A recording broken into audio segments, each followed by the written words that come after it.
America আর ইসরায়েলের মিলিত আঘাতে ইরান ক্ষতবিক্ষত, কিন্তু হার মানেনি। বরং ক্ষতের যন্ত্রণা নিয়েই তেহরান এমন এক দাবার ছক সাজিয়েছে যা দেখে হকচকিয়ে গেছে গোটা উপসাগরীয় দুনিয়া। আহত বাঘ সবচেয়ে বিপজ্জনক, এই সত্য আজ হাড়ে হাড়ে টের পাচ্ছে রিয়াদ থেকে আবুধাবি। যুদ্ধের ধোঁয়া এখনো পুরোপুরি কাটেনি।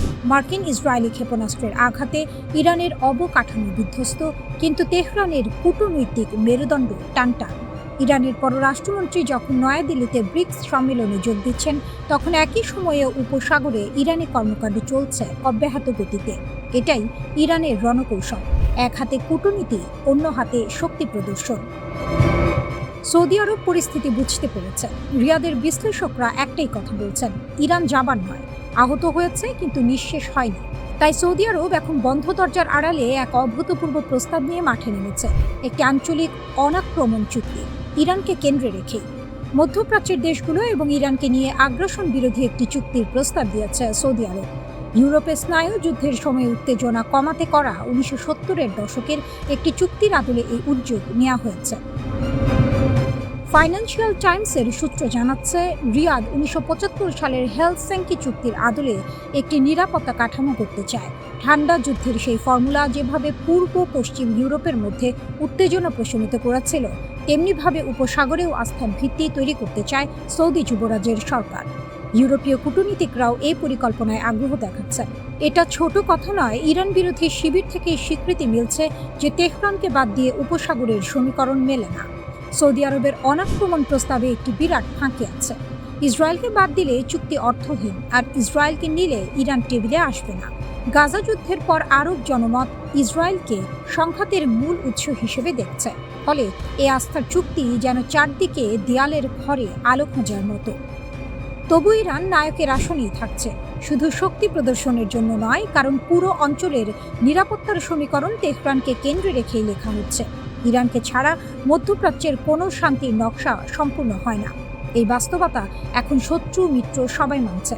উপসাগরের ঢেউ সাক্ষী, ঘায়েল ইরান এখনও দাবার ছকের সবচেয়ে শক্তিশালী খুঁটি। সৌদি আরব মূলত 1975 সালের ঐতিহাসিক হেলসিঙ্কি অ্যাকর্ডসকে মডেল হিসেবে ধরে এই নতুন চুক্তির খসড়া তৈরি করেছে। তৎকালীন সোভিয়েত ইউনিয়ন, যুক্তরাষ্ট্র ও ইউরোপীয় দেশগুলোর মধ্যে স্বাক্ষরিত ওই চুক্তি দ্বিতীয় বিশ্বযুদ্ধ পরবর্তী ইউরোপের সীমানাকে স্বীকৃতি দিয়েছিল। একই সঙ্গে সব পক্ষ মানবাধিকার রক্ষা এবং অর্থনৈতিক, বৈজ্ঞানিক ও মানবিক বিষয়ে পারস্পরিক সহযোগিতার বিষয়ে একমত হয়েছিল। আরব এক কূটনৈতিক ফাইন্যান্সিয়াল টাইমসকে বলেছেন, মধ্যপ্রাচ্যের জন্য এমন একটি চুক্তিকে বেশিরভাগ আরব ও মুসলিম দেশের পাশাপাশি ইরানও স্বাগত জানাবে। তবে ইরান এর আগে উপসাগরীয় দেশগুলোকে তাদের অঞ্চলে থাকা মার্কিন সামরিক ঘাঁটিগুলো বন্ধ করার আহ্বান জানিয়েছিল। বিশেষজ্ঞরা মনে করছেন, আরব দেশগুলোর সঙ্গে ইরানের উত্তেজনা কমাতে পারে এমন যে কোনো আনুষ্ঠানিক চুক্তির তীব্র বিরোধিতা করবে ইসরায়েল।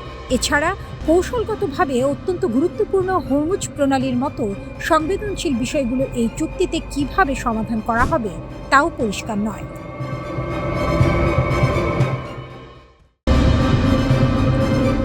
যুদ্ধের আগুন যখন পুরোদমে জ্বলছে, তখন কেউ ভাবেনি ছাই থেকে ফিনিক্স উঠবে, কিন্তু ইরান ঠিক সেটাই করে দেখাচ্ছে।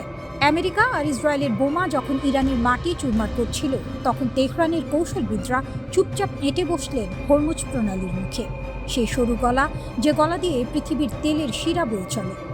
ইরান প্রণালীটি সম্পূর্ণ বন্ধ করে দিল, যে কোনো জাহাজকে ক্ষেপণাস্ত্র ও ড্রোন হামলার হুমকি দিয়ে। তারপর ধীরে ধীরে বেরিয়ে এলো আসল চাল, বন্ধ রাখার চেয়েও ভয়ঙ্কর এক অস্ত্র, টোল বুথ। ঘুঁটে সাজানো হয়ে গেছে। চীন, Japan, Bharat, Pakistan, Greece, Malaysia, মিশর, একে একে দেশগুলো ইরানের টোল দিতে শুরু করল। আর আমেরিকার সামরিক বাহিনী এটা ঠেকাতে পুরোপুরি ব্যর্থ হয়ে গেল। পান্ডোরার বাক্স খুলে গেছে, এখন বন্ধ করা আর সম্ভব নয়। ইরান এখন দাবি তুলেছে, হরমুজে তার সার্বভৌম কর্তৃত্ব চিরস্থায়ীভাবে স্বীকার করতে হবে। প্রতিটি জাহাজের কাছ থেকে $20 লাখ টোল আদায় করতে চায় ইরান, যা প্রতি ব্যারেল তেলে মোটামুটি $1 সমতুল্য। শুনতে সামান্য লাগে, কিন্তু এর পেছনে লুকিয়ে আছে বিশ্ব ব্যবস্থা ওলটপালট করার ফন্দি। সৌদির মসনদ টলমল।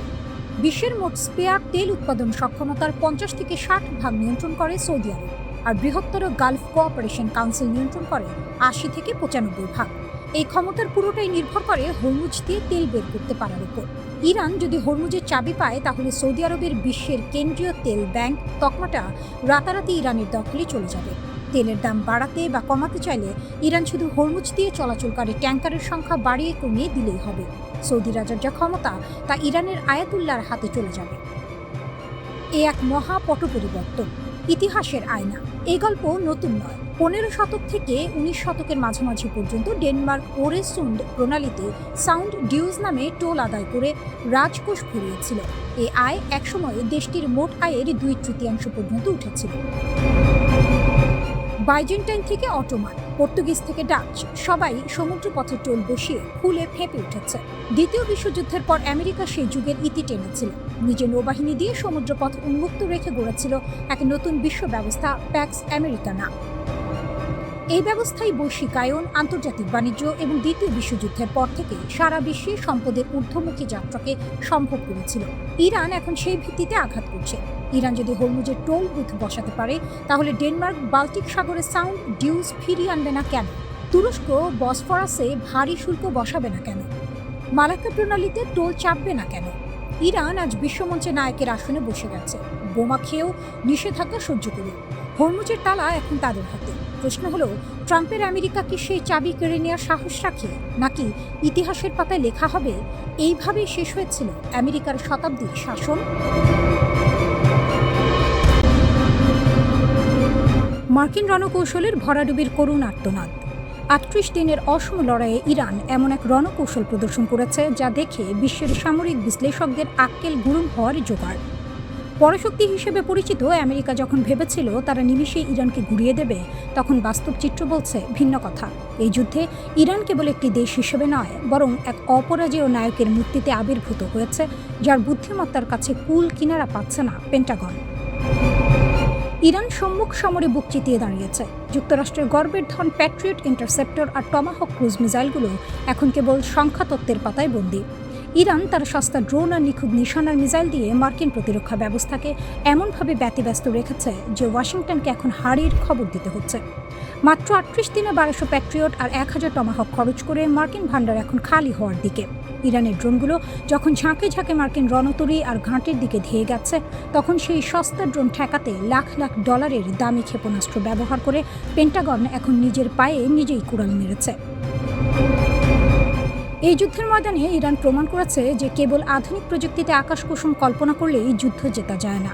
তার জন্য চাই অদম্য সাহস আর কৌশলী পরিকল্পনা। মার্কিন সেনারা যখন $5.6 বিলিয়ন গোলা বারুদ খরচ করে ভেবেছে তারা বিজয়ী, ইরান তখন ছায়াযুদ্ধের কৌশলে তাদের নাজেহাল করে ছেড়েছে। পেন্টাগন যে ক্ষেপণাস্ত্রগুলো রাশিয়া বা চীনের মতো পরাশক্তির জন্য তুলে রেখেছিল, পারস্যের এই বীরদের ঠেকাতেই সেগুলো সব জলবৎ তরলং হয়ে গেছে। 1100টি JASSM-ER ক্ষেপণাস্ত্রের অপচয় প্রমাণ করে ইরানের প্রতিরক্ষা ব্যূহ ভেদ করে মার্কিনীদের জন্য ছেলে খেলার মতো সহজ নয়।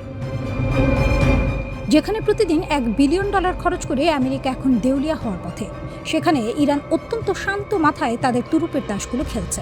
আমেরিকার প্রতিরক্ষা ব্যবস্থা এখন তিলকে তাল করা দম্ভ থেকে সরে এসে কংগ্রেসের কাছে হাত পাচ্ছে। সিনেটের সশস্ত্র সেবা কমিটির প্রধান জ্যাক রিড যখন এই ঘাটতি পূরণে বছরের পর বছর সময়ের কথা বলছেন, তখন তেহরানের ঘরে বইছে বিজয়ের হাওয়া। ইরান কেবল নিজের ভূমি রক্ষা করেনি, বরং বিশ্বজুড়ে যুক্তরাষ্ট্রের সামরিক ভারসাম্যের ভিত নাড়িয়ে দিয়েছে। ইউরোপ ও এশিয়া থেকে অস্ত্র সরিয়ে এনেও যখন ইরানের অগ্রযাত্রা রোখা যাচ্ছে না, তখন বোঝাই যায় যে পারস্যের এই বীরেরা কতটা শক্ত ইটের জবাব পাটকেলে দিতে জানে। এই পরিস্থিতি নিয়ে জ্যাক রিড গভীর উদ্বেগ প্রকাশ করেছেন। তিনি বলেছেন, এখন যে গতিতে অস্ত্র ব্যবহার ও উৎপাদন হচ্ছে তাতে ঘাটতি পূরণ করতে কয়েক বছর পর্যন্ত সময় লেগে যেতে পারে। এই কারণেই পেন্টাগন অতিরিক্ত অর্থের জন্য কংগ্রেসের কাছে আবেদন করেছে। তবে প্রশ্ন উঠছে, মার্কিন প্রতিরক্ষা শিল্প এত দ্রুত এই বিপুল পরিমাণ দামি অস্ত্র তৈরি করতে পারবে কিনা। এই যুদ্ধ আরেকটি বড় দুর্বলতাও সামনে এনে দিয়েছে। দেখা যাচ্ছে তুলনামূলক সস্তা ড্রোন বা সাধারণ হামলা ঠেকাতে যুক্তরাষ্ট্রকে কোটি কোটি ডলারের আকাশ প্রতিরক্ষা ক্ষেপণাস্ত্র ব্যবহার করতে হচ্ছে। বিশ্লেষকদের মতে এই পদ্ধতি দীর্ঘমেয়াদে টেকসই নয়। Center for Strategic and International স্টাডিজের বিশেষজ্ঞ মার্ক এফ ক্যানসিয়ান সতর্ক করে বলেছেন, যুদ্ধ শুরুর আগেই অনেক গুরুত্বপূর্ণ অস্ত্রের মজুদ কম ছিল, আর এখন তা আরও বিপজ্জনক অবস্থায় পৌঁছেছে।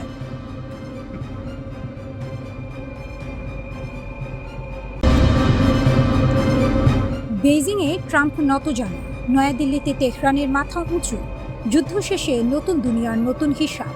ইতিহাস কখনো কখনো একই দিনে দুটো ছবি আঁকে, পাশাপাশি কিন্তু সম্পূর্ণ বিপরীত।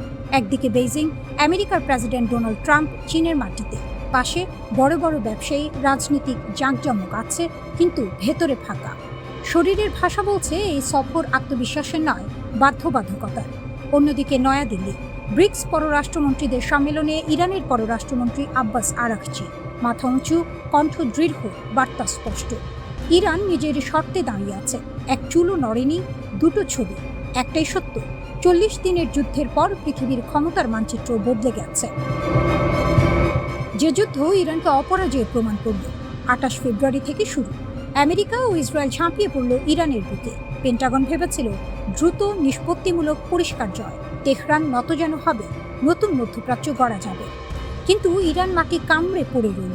40 দিন ধরে বোমা সহ্য করেছে, ক্ষেপণাস্ত্র সহ্য করেছে, হরমুজ প্রণালী বন্ধ রেখে পুরো বিশ্বের জ্বালানি বাজারে কাঁপন ধরিয়েছে। শত্রুর একটিও কৌশলগত লক্ষ্য পূরণ হতে দেয়নি। 70 রাতের বেশি রাজপথে ছিল ইরানের জনগণ, ভয়ে নয়, প্রতিজ্ঞায়। প্রেস টিভির বিশ্লেষণ বলছে এই সাফল্য শুধু ইরানের শত্রুদের চমকে দেয়নি, চমকে দিয়েছে মিত্রদেরও। রাশিয়া, চীন, যারা ইরানের পাশে থাকে, তারাও ভাবেনি তেহরান এতটা টিকে থাকতে পারবে, এতটা শক্তি দেখাতে পারবে। এই অপ্রত্যাশিত প্রতিরোধী ইরানকে বিশ্ব রাজনীতির স্বাধীন চলক বানিয়ে দিয়েছে। ট্রাম্প বেইজিংয়ে গিয়েছেন, কিন্তু এই সফর যা হওয়ার কথা ছিল তা আর নেই। তাইওয়ান নিয়ে চাপ দেওয়ার কথা ছিল, এখন সেই সাহস নেই। বাণিজ্য যুদ্ধে ছাড় আদায়ের কথা ছিল, এখন উল্টো ছাড় দেওয়ার আশঙ্কা। চীনের ওপর আধিপত্য দেখানোর সুযোগ ছিল, এখন সেটা স্বপ্ন মাত্র। কারণ ইরান যুদ্ধ আমেরিকার আসল দুর্বলতা ফাঁস করে দিয়েছে। প্যাট্রিয়ট মিসাইল শেষ হয়ে গেছে, থার্ড ইন্টারসেপ্টরের মজুদ তলানিতে। টমাহক ক্রুজ ক্ষেপণাস্ত্র নিঃশেষ প্রায়। এগুলো বানাতে লাগে বছর, লাগে কোটি কোটি ডলার। এখন চীন যদি তাইওয়ানে হাত বাড়ায়, আমেরিকার হাতে দেওয়ার মতো কি আছে? তাইওয়ান জানে, জাপান জানে, দক্ষিণ কোরিয়া জানে, আর সবচেয়ে ভালো জানে বেইজিং। তাই এবার আলোচনা টেবিলে চীন বসেছে অন্যরকম ভূমিতে। দাবি দেওয়া এখন আর সীমাবদ্ধ নেই, কারণ আমেরিকার ঘাড়ে চেপে বসেছে ব্যর্থ যুদ্ধের বোঝা। মার্কিন বিশ্লেষকরা পর্যন্ত আশঙ্কা করছেন ট্রাম্প হয়তো তাইওয়ানের সামরিক সহায়তা কমিয়ে আনবেন, অকল্পনীয় ছাড় দিতে বাধ্য হবে। আমেরিকা এখন আর শর্ত দেওয়ার জায়গা নেই, শর্ত শুনতে বাধ্য হচ্ছে। আরাকচি, নয়াদিল্লি, প্রতীকের চেয়েও বড় বার্তা। ঠিক যখন ট্রাম্প বেইজিংয়ে কোণঠাসা, ঠিক তখনই নয়াদিল্লিতে ব্রিক্স সম্মেলনে আরাকচি, পাশে উঠতি শক্তির প্রতিনিধিরা, যারা আমেরিকার একচেটিয়া দুনিয়াকে চ্যালেঞ্জ করছে। আরাকচির বক্তব্য একটাই, ইরান নিজের নীতি থেকে এক পাও সরেনি। যুদ্ধ হয়েছে, চাপ এসেছে, বোমা পড়েছে, তবু ইরান নিজের অধিকারের প্রশ্নে কোনো আপোষ করেনি। এই বার্তার তাৎপর্য বিশাল। বিশ্ব দেখছে একটি দেশ যাকে পরাশক্তি ঘিরে ধরেছিল, সে সম্মেলনে এসে বুক চিতিয়ে কথা বলছে, ভিক্ষা চাইছে না, মাথা নামাচ্ছে না। এই দৃশ্যটাই নতুন পৃথিবীর ঘোষণাপত্র। তেহরানের সবচেয়ে বড় শক্তি এটাই, সে চীনের মুখের দিকে তাকায়নি, রাশিয়ার কাঁধে ভর দেয়নি। নিজের সামরিক সক্ষমতা, নিজের জনগণের মনোবল, নিজের কৌশলগত বুদ্ধি, এই তিনটিকে পুঁজি করে লড়েছে।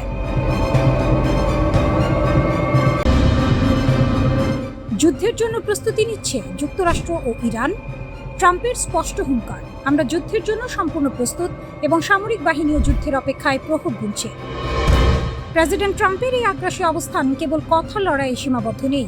তিনি অকপটে জানিয়েছেন, আলোচনা টেবিলে বসার চেয়ে বোমা বর্ষণই তার কাছে এখন অগ্রাধিকার পাচ্ছে।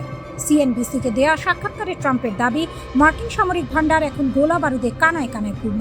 তিনি বলেন, আমরা যুদ্ধের জন্য প্রস্তুত, আমাদের গোলা বারুদের কোনো অভাব নেই। হোয়াইট হাউসের এই সামরিক শক্তির বড়াই করার প্রবণতা দেখে মনে হচ্ছে তারা যুদ্ধের জন্য এক প্রকার তাল ঠুকা অবস্থানে রয়েছে।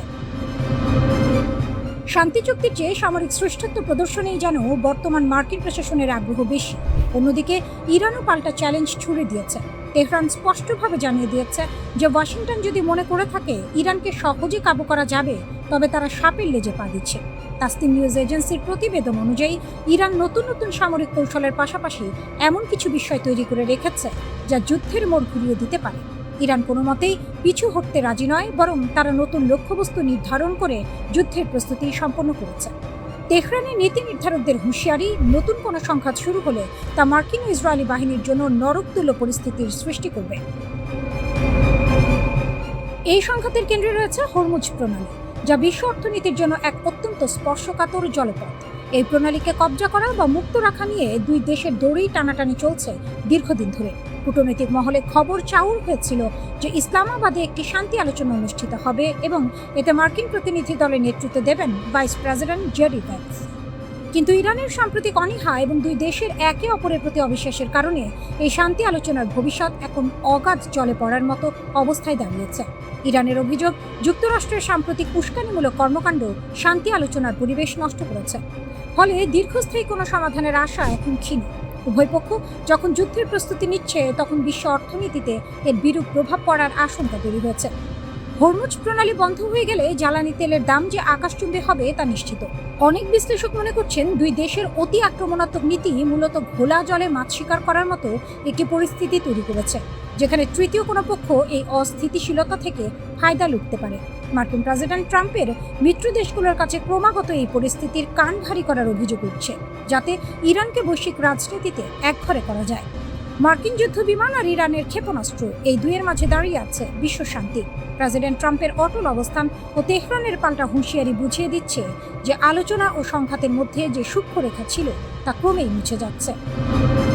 শেষ মুহূর্তের কোনো নাটকে পরিবর্তন কি বিশ্বকে বড় ধরনের যুদ্ধ থেকে রক্ষা করতে পারে, নাকি বিশ্ববাসী একটি ভয়াবহ সংকটের দিকে ধাবিত হচ্ছে? সময় এখন কেবলই ক্ষণ গণনা করছে।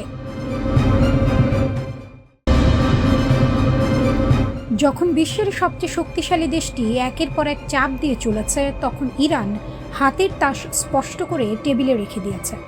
আমাদের কাছে 90% সমৃদ্ধ ইউরেনিয়ামের রাস্তা খোলা আছে। ইরানের হুমকি।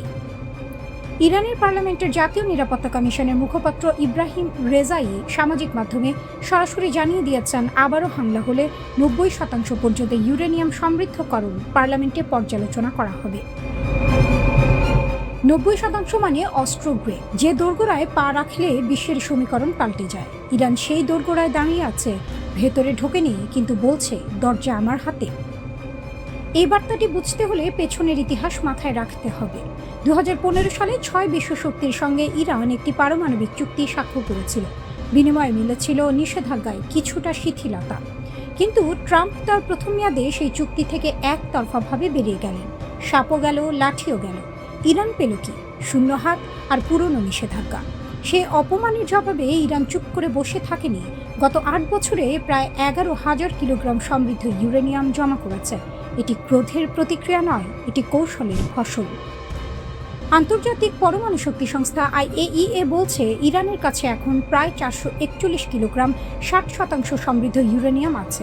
প্রযুক্তিগত অর্থে ইরান এক পা পিছিয়ে দাঁড়িয়ে আছে, আর সেই এক পায়েরই দূরত্বই তার সবচেয়ে বড় শক্তি। ওয়াশিংটন এখন চাইছে সেই মজুদ এখনই সরাও, এখনই ধ্বংস করো, ঘরে বসে সমৃদ্ধকরণ বন্ধ করো, যেন কাউকে নিরস্ত্র করে তারপর তার সঙ্গে দর কষাকষি করা হবে। ইরান সেই ফাঁদে পা দিতে রাজি নয়। তেহরানের বক্তব্য স্পষ্ট, আগে যুদ্ধ আনুষ্ঠানিকভাবে শেষ হোক, নিষেধাজ্ঞা উঠুক, তারপর পারমাণবিক প্রশ্ন। ট্রাম্প ইরানের সর্বশেষ কূটনৈতিক প্রস্তাবকে আবর্জনা বলেছেন, পুরোটা না পড়েই। অথচ সেই প্রস্তাবে ছিল মজুদের একাংশ লঘু করা এবং বাকি অংশ তৃতীয় দেশে সাময়িক স্থানান্তরের প্রস্তাব, যা নেহাত কম ছাড় নয়। কিন্তু যার মনে আপোষ নেই, তার কানে সমঝোতার কথা ঢোকে না। ট্রাম্প বলছেন, যুদ্ধবিরতি এখন লাইফ সাপোর্টে, কিন্তু যে রোগী নিজের পায়ে হাঁটতে পারে তাকে লাইফ সাপোর্টের ভয় দেখানো যায় না। ইরানের পাল্টা বক্তব্য এসেছে মুখপাত্র বাগাইর কণ্ঠে, আমাদের অবস্থান সার্বভৌমত্বের, আঞ্চলিক স্থিতিশীলতার এবং ইরানি জনগণের স্বার্থে। যখন লড়তে বাধ্য করা হবে, লড়ব। এই বাক্যে কোনো আস্ফালন নেই। এতে আছে সেই শান্ত দৃঢ়তা যা আসে দশকের পর দশক চাপ সহ্য করে টিকে থাকার অভিজ্ঞতা থেকে। ইস্পাহান পারমাণবিক কেন্দ্রে গত বছর বিমান হামলা হয়েছে, এবছরও হয়েছে। IAEA বলছে, সেই মজুদের বেশিরভাগ এখনও সেখানেই থাকতে পারে, তবে নিশ্চিত নয়। এই অনিশ্চয়তাই ইরানের সবচেয়ে বড় কূটনৈতিক হাতিয়ার। যে মজুদের অবস্থান জানা নেই, যে শক্তির সীমা অনুমান করা কঠিন, সেই শক্তিকে ভয় করতে হয়। প্রেসিডেন্ট পেজিশকিয়ান বলেছেন, তেহরান শত্রুর সামনে মাথা নোয়াবে না। ইরান বছরের পর বছর নিষেধাজ্ঞার শিকলে বাঁধা ছিল, অর্থনীতি কাহিল হয়েছে, তরুণ প্রজন্ম দিশাহারা হয়েছে, তবু দেশটি ভেঙে পড়েনি। যে গাছ ঝড়ের মুখে ভাঁজ হয় কিন্তু উপড়ে যায় না, সে গাছকে দুর্বল বলা যায় না। হরমুজ প্রণালীতে ইরানের নৌবাহিনী মার্কিন যুদ্ধজাহাজকে পথ পাল্টাতে বাধ্য করেছে বলে দাবি উঠেছে। ওয়াশিংটন নীরব, কারণ মিথ্যা হলে জবাব আসত।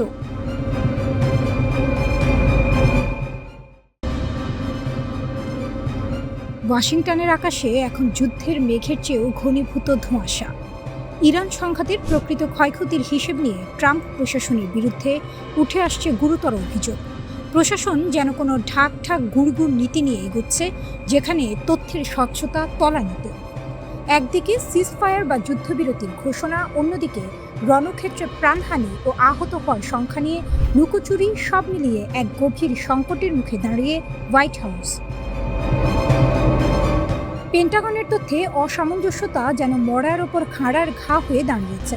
যুদ্ধবিরতির সময় নিহতের সংখ্যা ছিল ৩৮৫, যা পরে বেড়ে ৪২৮ হয়েছিল। কিন্তু হঠাৎ করে কোনো ব্যাখ্যা ছাড়াই ১৫ জন আহতের নাম তালিকা থেকে মুছে ফেলা হলো। সংখ্যাটা নেমে এলো ৪১৩-তে, এরপর আবার ৪১১। এই যে সংখ্যার ক্রমাগত হেরফের, তা সাধারণ মানুষের কাছে আকাশকুসুম কল্পনা ছাড়া আর কিছু নয়। কর্মকর্তারা এর কোনো যৌক্তিক ব্যাখ্যা দিতে পারছেন না, বরং দায়সারা উত্তর দিচ্ছেন। মনে হচ্ছে প্রশাসন যুদ্ধের ভয়াবহতাকে সাধারণ মানুষের কাছে ধামাচাপা দেওয়ার এক পরিকল্পিত ছক কষছে। কেবল সংখ্যা নয়, যুদ্ধের প্রকৃত চিত্রটি আড়াল করার অভিযোগ উঠছে। ইউএসএস জেরাল্ড আর ফোর্ড জাহাজের অগ্নিকাণ্ডে ২০০-র বেশি নাবিক আহত হলেও সেই তথ্য সরকারি খাতায় নেই। এছাড়া ইউএসএস আব্রাহাম জাহাজের ঘটনার তথ্য চেপে যাওয়া হয়েছে। সমালোচকদের মতে প্রশাসন একটি নিয়ন্ত্রিত আখ্যান তৈরি করছে, যা প্রকৃত মানবিক ক্ষয়ক্ষতির চিত্রকে লেজে গোবরে করে ফেলেছে। এই অস্বচ্ছতা কেবল রাজনৈতিক বিতর্কই বাড়াচ্ছে না, বরং প্রশাসনের প্রতি জনগণের আস্থাকেও তলানিতে নামিয়ে এনেছে। শুধু হতাহতের সংখ্যায় নয়, বড় ধরনের সংকটে পড়েছে মার্কিন সামরিক অস্ত্র ভাণ্ডারও। Center for Strategic and International স্টাডিজের সাম্প্রতিক প্রতিবেদন অনুযায়ী ইরান অভিযানে মার্কিন বাহিনীর প্রেসিশন স্ট্রাইক মিসাইলের ৪৫%, প্যাট্রিয়ট ইন্টারসেপ্টর ও থার্ড মিসাইলের অর্ধেকই শেষ হয়ে গেছে। এটি শুধু মধ্যপ্রাচ্যের জন্য নয়, ভবিষ্যতে চীনের মতো বড় কোনো প্রতিপক্ষের মোকাবিলায় আমেরিকার জন্য সাপে নেউলে সম্পর্কের মতো বিপদ ডেকে আনতে পারে। ডোনাল্ড ট্রাম্প অবশ্যই এসব অভিযোগ উড়িয়ে দিচ্ছেন। তিনি বলছেন মার্কিন মিসাইলের কোনো অভাব নেই, যেন তার কাছে অস্ত্র যোগানোর কোনো আলাদিনের চারাক আছে।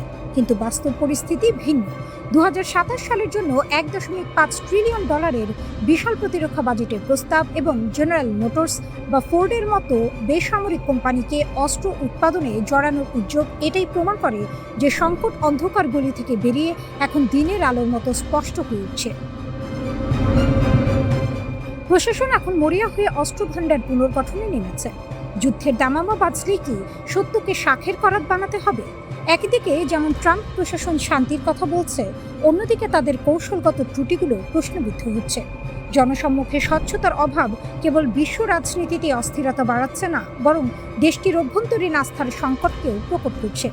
ইরান সংঘাতের এই পরিণতির দিকে তাকিয়ে এখন বিশ্ববাসী, শেষ পর্যন্ত ট্রাম্প প্রশাসন কি পুরো সত্যটা স্বীকার করবে, নাকি এই লুকোচুরি শেষ পর্যন্ত ওয়াশিংটনে গেল রব তুলবে?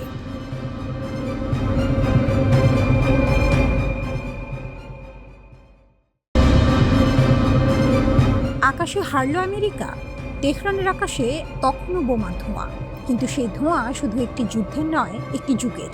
ইরান যুদ্ধ শুরু হয়েছিল মাটিতে, শেষ হলো আকাশে। আর সেই আকাশে আমেরিকার যে একচ্ছত্র রাজত্ব ছিল, তা পড়ল প্রথম মরচে। দশকের পর দশক ধরে পৃথিবীর কক্ষপথ ছিল যেন মার্কিন যুক্তরাষ্ট্রের নিজস্ব ড্রোন। প্ল্যানেট ল্যাবস আর ভেন্টোরের মতো কোম্পানিগুলো প্রতিদিন পৃথিবীর প্রতিটি কোণের ছবি তুলত। সেনা সমাবেশ, বোমার ক্ষয়ক্ষতি, গণবিধ্বংসী কর্মকাণ্ড, কিছুই লুকানো ছিল না তাদের চোখ থেকে। সাংবাদিক থেকে গোয়েন্দা বিশ্লেষক, সাহায্য সংস্থা থেকে যুদ্ধ গবেষক, সবাই নির্ভর করত এ হাই রেজলিউশন ছবির উপর। আর সেই ছবির চাবিকাঠি ছিল ওয়াশিংটনের হাতে। কিন্তু মার্চ ২০২৬-এ সেই চাবি হঠাৎ ঘুরে গেল। প্ল্যানেট ল্যাবস ঘোষণা দিল মধ্যপ্রাচ্যের স্যাটেলাইট ছবি এখন ১৪ দিন দেরিতে মিলবে, আগে যেখানে লাগতো মাত্র ৪ দিন। কারণ হিসেবে বলা হলো জাতীয় নিরাপত্তা, বললেই হলো।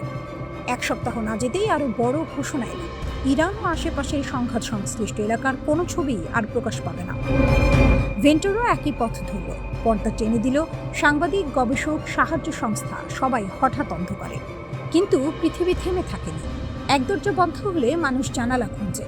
ইউরোপের ইয়ারবাস ডিফেন্স অ্যান্ড স্পেস আর ইউরোপীয় মহাকাশ সংস্থার দিকে মুখ ফেরালো অনেকে, কারণ তারা ওয়াশিংটনের ফরমানে ক্যামেরা বন্ধ করে না। আর চীন বেজিং তো বহু আগে থেকেই নিজের জাল বুনছিল। রিজার্ভেশন আর চ্যাংগুয়ান স্যাটেলাইট টেকনোলজি মিলিয়ে চীন এখন এমন এক নেটওয়ার্ক দাঁড় করিয়েছে যেখান থেকে প্রতিদিন পৃথিবীর যে কোনো কোণের একাধিক হাই রেজলিউশন ছবি তোলা সম্ভব। মহাকাশ বিশ্লেষক অ্যাড্রিয়ান নরিসাফ বললেন, সামরিক স্যাটেলাইটে আমেরিকা এখন এগিয়ে, কিন্তু বাণিজ্যিক আর্থ অবজারভেশন এখন চারদিকে ছড়িয়ে পড়েছে। কয়েক বছর আগেও চীনের হাতে উপযুক্ত প্রযুক্তি ছিল না। আজ তারা এমন জায়গায় এসে দাঁড়িয়েছে যে মার্কিন স্টেট ডিপার্টমেন্ট নিজেই তার মিত্রদের সতর্ক করছে, চীনা স্যাটেলাইট সেবা ব্যবহার করো না, না হলে সব চলে যাবে বেইজিংয়ের হাতে। কিন্তু এই সতর্কতার মধ্যেই লুকিয়ে আছে বড় স্বীকারোক্তি, একাধিপত্য আর নেই। নরিস ভবিষ্যৎবাণী করেছেন, আগামী 5 বছরে ইউরোপ, এশিয়া আর মধ্যপ্রাচ্য থেকে আরও হাজারটি স্যাটেলাইট মহাকাশে উঠবে। প্রতিযোগিতা যত বাড়বে, একক নিয়ন্ত্রণ তত কঠিন হয়ে পড়বে। 20 বছর আগে যা ছিল পুরোপুরি আমেরিকার কবজায়, 10 বছর আগেও যা ভাগ করত কেবল ইউরোপ, সেই আকাশ এখন সবার। ইরান যুদ্ধ তথ্যের লড়াইয়ে একটি মৌলিক সত্য উন্মোচন করে দিয়েছে। ছবি হয়তো বাণিজ্যিক, কিন্তু সেই ছবি কে দেখবে তা এখনও রাজনৈতিক। বিশ্বের সাংবাদিক আর গবেষকদের জন্য শিক্ষাটি করা, এক দেশের স্যাটেলাইট ইকোসিস্টেমের ওপর ভর করে থাকলে যে কোনো দিন মাটি সরে যেতে পারে। একদিন যে আকাশ ছিল ওয়াশিংটনের নিজস্ব উঠোন, সেই আকাশ এখন বহু জনের। ইরান যুদ্ধ মাটিতে যাই করে মহাকাশে যে পরিবর্তনের বীজ বুনে দিয়ে গেছে, তার কোনো যুদ্ধবিরতি নেই।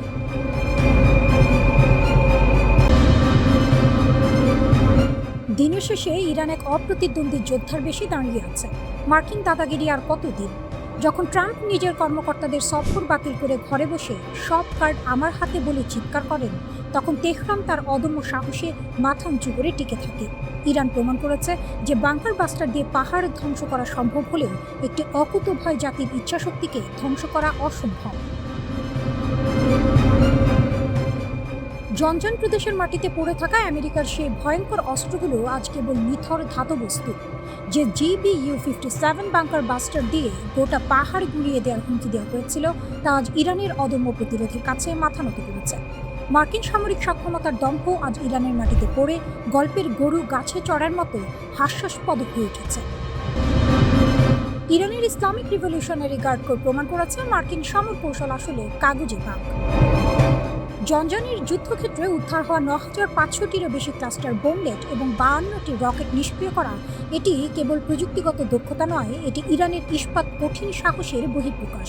আমেরিকার অত্যাধুনিক F-15, F-16 আর F-35 যুদ্ধ বিমানগুলো আকাশে থেকে যা বর্ষণ করেছিল, তা ইরানের প্রতিরোধের দেয়ালে ধাক্কা খেয়ে কেবল আঙুর ফল টক হয়ে আছে। বাংকার বাস্টারগুলো আজ কোনো অট্টালিকা নয়, বরং নিজেদেরই ব্যর্থতার কবর খুঁড়েছে। আর ইরান তারা এই ধ্বংসাবশেষ থেকে আমেরিকার প্রযুক্তির গোপন দিকগুলো উদ্ধার করে নিজেদের ভান্ডার সমৃদ্ধ করছে। একেই বলে বিপদ থেকে সুযোগ ছিনিয়ে আনা। ডোনাল্ড ট্রাম্প গলাবাজি করে বলছেন, সব ট্রাম্প কার্ড আমাদের হাতে, কিন্তু পর্দার আড়ালে তার অস্থিরতা ঠিকই ফুটে উঠছে। মার্কিন দূতের সফর বাতিল করা, দীর্ঘ বিমান যাত্রার দোহাই দেয়া, এসবই তো ভয়ে গা ঢাকা দেওয়ার নামান্তর। ট্রাম্পের এই আচরণ যেন বিপদ বুঝে পিঠ টান দেওয়ার মতো। তিনি যখন বলছেন আমরা সব জিতে গেছি, তখন ওয়াশিংটনের অন্দরমহলে বসে চাউর হচ্ছে অন্য সত্য, আর সেই সত্যটি ফাঁস করেছে স্বয়ং তাদেরই এক গোপন মেমো। ওয়াশিংটনের আইন উপদেষ্টা রিড ডি রুবেনস্টাইনের ফাঁস হওয়া নথিতে বেরিয়ে এলো আসল চেহারা। ট্রাম্প বারবার বুক খুলিয়ে বলেছিলেন, ইসরায়েলের কথায় আমি যুদ্ধ করছি না, কিন্তু মেমোয় পরিষ্কার লেখা, এই যুদ্ধ আমেরিকার নিজস্ব কোনো রণকৌশল নয়, এটি ইসরায়েলের স্বার্থ রক্ষার এক করুণ আখ্যান। অর্থাৎ ইরানকে ঘেরাও করতে গিয়ে আমেরিকা এখন নিজেরাই নিজেদের জালে আটকা পড়েছে। এই মেমোই প্রমাণ করে ইরান কেবল একটি দেশের বিরুদ্ধে লড়ছে না, বরং লড়ছে এক গভীর ষড়যন্ত্রের বিপরীতে। ইরান আজ কেবল নিজের দেশের সীমানা রক্ষা করছে না, তারা সারা বিশ্বের সামনে মার্কিন নীতিমালার ভণ্ডামির হাটে হাঁড়ি ভেঙে দিচ্ছে। এদিকে ইরানের পররাষ্ট্রমন্ত্রী আব্বাস আরাঘচি ওমান থেকে পাকিস্তান পুরো অঞ্চলে যেন এক দাবার ঘুঁটি চালছেন। তিনি আমেরিকার দম্ভের বিপরীতে শান্ত কিন্তু দৃঢ়। তার প্রতিটি পদক্ষেপ বুঝিয়ে দিচ্ছে ইরান কোনো পুতুল নয়।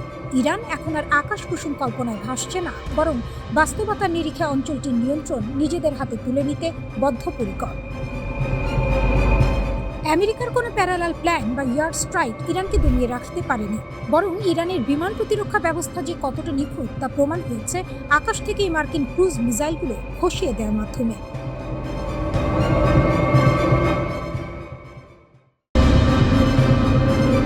বিশ্ব রাজনীতির বর্তমান রণক্ষেত্রে যখন সাম্রাজ্যবাদী শক্তির আস্ফালন তুঙ্গে, ঠিক তখনই সার্বভৌমত্ব আর শান্তির অকুণ্ঠ প্রহরী হিসেবে বুক চিতিয়ে দাঁড়িয়েছে ইরান ও চীন। হরমুজ প্রণালী থেকে শুরু করে দক্ষিণ চীন সাগর সবখানেই আমেরিকার একচ্ছত্র আধিপত্যের বিরুদ্ধে এই দুই দেশ যেন ন্যায়ের এক অদম্য দুর্গ গড়ে তুলেছে।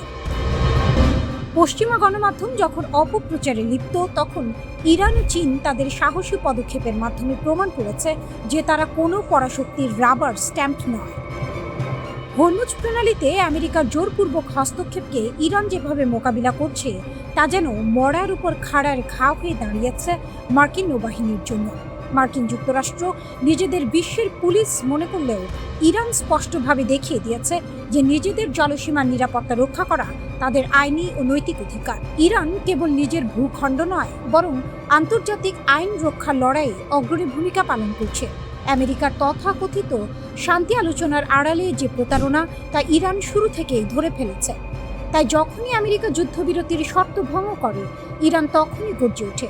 এটি তাদের পরাজয় নয়, বরং নিজের অস্তিত্ব রক্ষার এক অবিচল অঙ্গীকার। অন্যদিকে চীন বিশ্বমঞ্চে আবির্ভূত হয়েছে এক শান্তিবাদী ও দূরদর্শী শক্তি হিসেবে। প্রেসিডেন্ট শি জিনপিং এর মধ্যপ্রাচ্য বিষয়ক 4 দফা প্রস্তাব কেবল কথার ফুলঝুরি নয়, বরং এটি একটি সুশৃঙ্খল বিশ্ব ব্যবস্থার রূপরেখা। যখন আমেরিকা প্রশান্ত মহাসাগরের বুকে সামরিক মহড়া দিয়ে পাকা ধানে মই দিচ্ছে এবং ফিলিপাইনের মাটিতে 17,000 সেনা নামিয়ে উত্তেজনা সৃষ্টি করছে, তখন চীন ধৈর্য ও সাহসের পরিচয় দিচ্ছে। বেইজিং বারবার মনে করিয়ে দিচ্ছে যে বহির্বিশ্বের এই সামরিক উপস্থিতি কেবল অশান্তিই বয়ে আনবে। চীন চায় অঞ্চলের নিরাপত্তা ও অর্থনৈতিক উন্নয়ন, যা মার্কিন সামরিক গুন্ডামির সম্পূর্ণ বিপরীত। অনেকে হয়তো ইরান ও চীনের মধ্যে ফাটল ধরানোর চেষ্টা করছে, যেমনটা হরমুজ প্রণালীতে চীনের জাহাজ সান প্রফিট এর ঘটনা নিয়ে রটানো হচ্ছে। কিন্তু মনে রাখতে হবে, যুদ্ধক্ষেত্রে কৌশলগত পদক্ষেপ এবং বন্ধুত্বের সংজ্ঞা এক নয়। ইরান যদি কঠোর নিরাপত্তা ব্যবস্থা বজায় রাখে, তবে তা পুরো অঞ্চলের স্থিতিশীলতার স্বার্থে। পশ্চিমা শক্তিগুলো চায় ইরান ও চীনের মধ্যে ভুল বোঝাবুঝি তৈরি করতে, যেন তারা নিজের নাক কেটে পরের যাত্রা ভঙ্গ করতে পারে। কিন্তু দুই দেশের সুদৃঢ় কৌশলগত অংশীদারিত্ব এই প্রোপাগান্ডা ভাঙার জন্য যথেষ্ট। ইরান যখন তার সীমান্তে সতর্ক, তখন চীন পর্দার আড়ালে কূটনীতির মাধ্যমে শান্তি স্থাপনের চেষ্টা চালিয়ে যাচ্ছে। এটি তাদের প্রকৃত বীরত্ব। মার্কিন সাম্রাজ্যবাদ আজ এমন এক অবস্থানে দাঁড়িয়েছে যেখানে তারা মিত্র খুঁজে পেতে হিমশিম খাচ্ছে, অথচ ইরান ও চীন পারস্পরিক সম্মানের ভিত্তিতে গড়ে তুলেছে এক নতুন অক্ষ। তাদের এই জোট কেবল একে অপরকে রক্ষা করছে না, বরং উদীয়মান বিশ্বের জন্য একটি পথ প্রদর্শক হয়ে দাঁড়িয়েছে। তারা প্রমাণ করেছে সোজা আঙুলে ঘি না উঠলে কিভাবে আঙুল বাঁকা করতে হয়।